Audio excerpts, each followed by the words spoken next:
Monsieur le Président, Mr. President, ladies and gentlemen, ambassadors, since the renewal of UNAMA's mandate a year ago, consensus has been reached on the need to transform the relationship between Afghanistan and its international partners to one that sees greater transition to Afghanistan of responsibility and an increasingly supporting role for the international community. The consensus around this process emerged clearly at the London Conference on Afghanistan of 28th January. This relationship must now become tangible.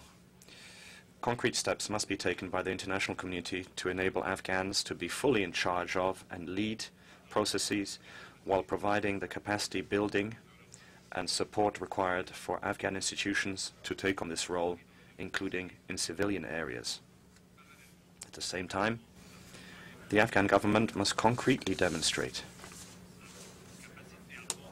that it can deliver on the accountability required for a real transition process to be sustainable.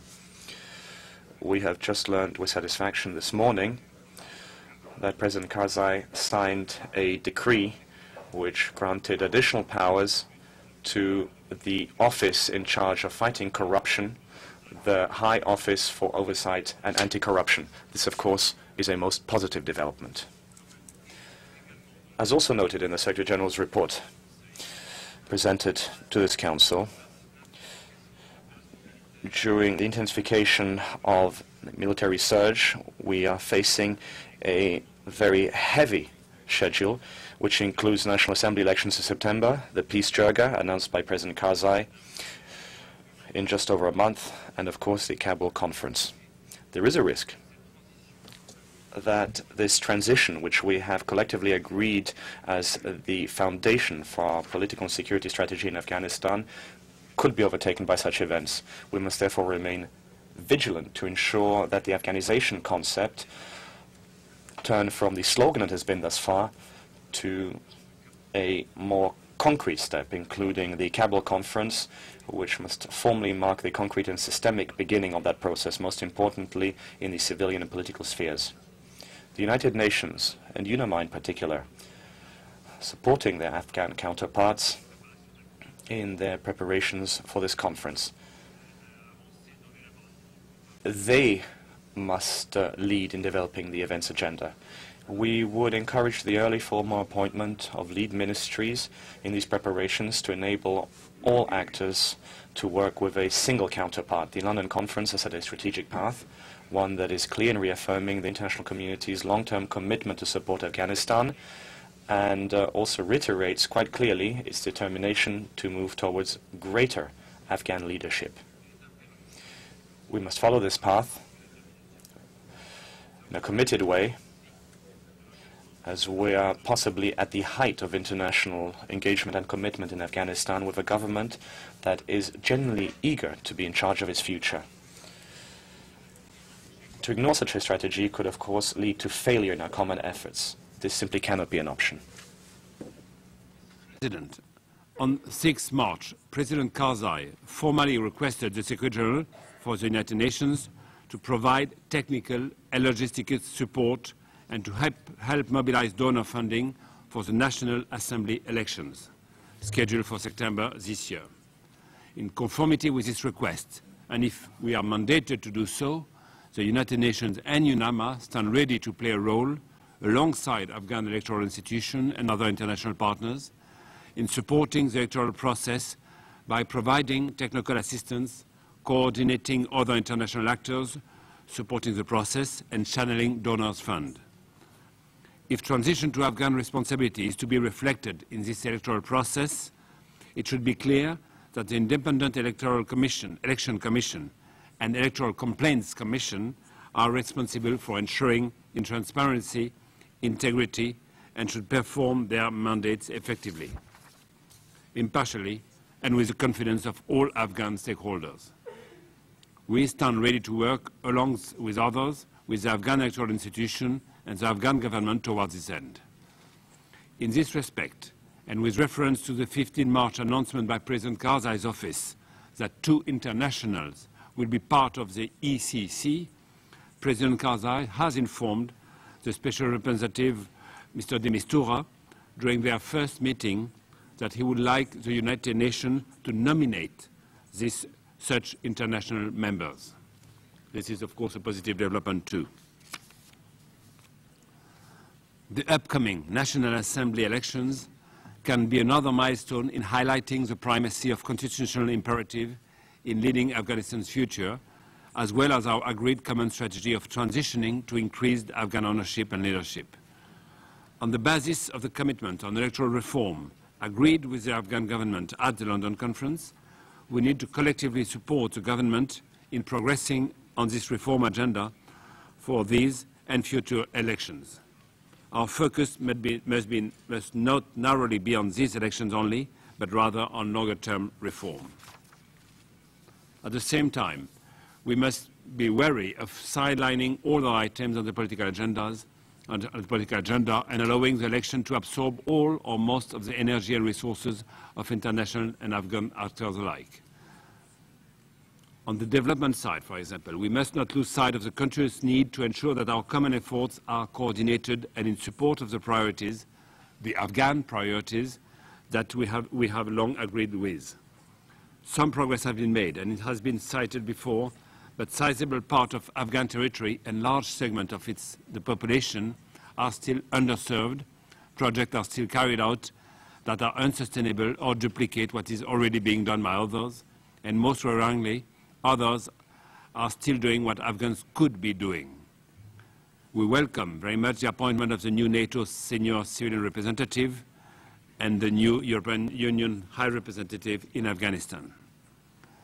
Mr. de Mistura will rely on their support and cooperation in furthering UNAMA's role as lead coordinator of international civilian efforts in Afghanistan. At the same time, as we move towards increased Afghan leadership, our collective efforts need to veer to strengthening Afghanistan's own capacity to coordinate the assistance and aid it receives, to formulate and spell out its own development priorities and what is required to address them, and to receive and disburse funding where it identifies the greatest needs. Politically, we must not underestimate on the one hand the importance and on the other hand the complexity of initiating a political process of reconciliation and reintegration. With over 70 countries and organizations attending at the London conference, there was an overwhelming consensus on the need for such a process. The government of Afghanistan committed to develop a peace and reintegration program, and the international community to establish a peace and reintegration trust fund. UNAMA, with its repository of knowledge and outreach, could play an important role and bring added value to the program and management of the fund. Clearly, talk about talks has become more than mere talk, and the rhetoric that peace cannot be achieved by military means alone is being complemented by concrete proposals and a clearer policy. President Karzai's active engagement with neighbors and regional players and convening of the Peace Jirga in April are significant steps in this respect. We should not, however, be under the illusion that the process that has started will lead to immediate results. It will need to be followed and coupled by multiple confidence-building measures on both sides and be anchored on the common embracing of the progress achieved since 2002. And while it is desirable that Afghan and international counterparts maintain a coordinated stance on this initiative, it is a process that should continue to be Afghan-led. Monsieur le Président. Mr. President, as the Security Council debates UNAMA's mandate renewal in the next few days, you will do so cognizant that 2009 has been a difficult year for the United Nations in Afghanistan. But the mission, its staff, and leadership continued courageously to implement UNAMA's mandate with determination.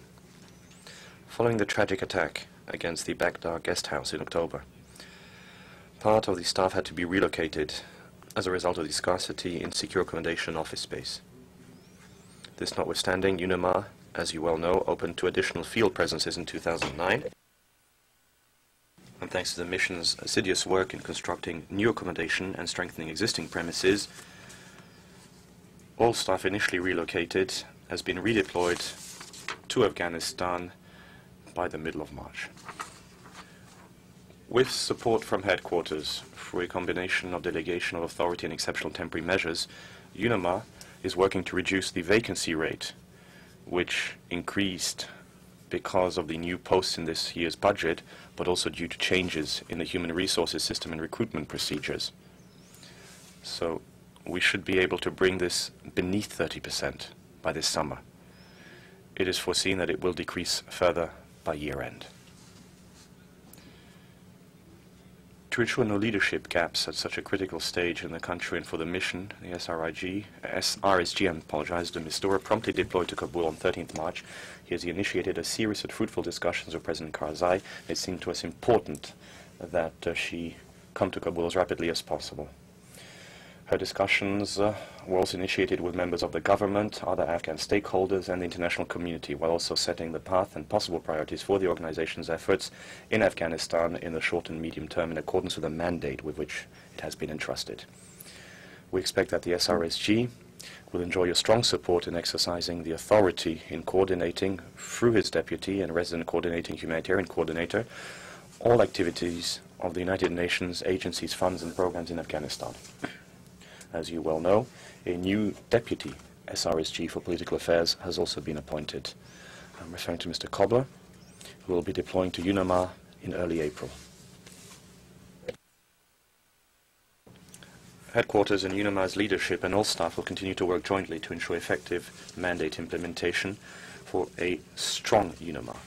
At the same time, the imperatives of ensuring the safety and security of all staff in Afghanistan, while consolidating and stabilizing our efforts and mandate delivery in the most cost-effective manner wherever we're present, and of not overstretching resources and staff, requires us to carefully assess the criticality of United Nations operations in Afghanistan, including UNAMA's.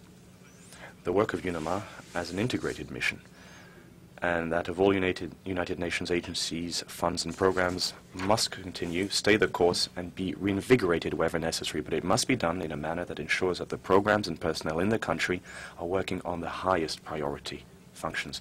We thank the International Civil Service Commission, the ICSC, for approving a 3-month extension of the special hazard pay for Afghanistan. We'll continue to seek your support as well as that of relevant budgetary bodies and the ICSC to ensure that staff in non-family duty stations, such as UNAMA, are compensated commensurately to other staff in the United Nations system for the hardship faced and the situation on the ground. Mr. President, an unprecedented level of international attention and resources being invested in Afghanistan in support of priorities that have been agreed with the Afghan government and of a strategy of transition to greater Afghan responsibility, which has been jointly endorsed in London. We must work together with determination to take advantage of the opportunity to make a difference that this alignment of unity of effort, strategies, priorities, and resources presents. Thank you.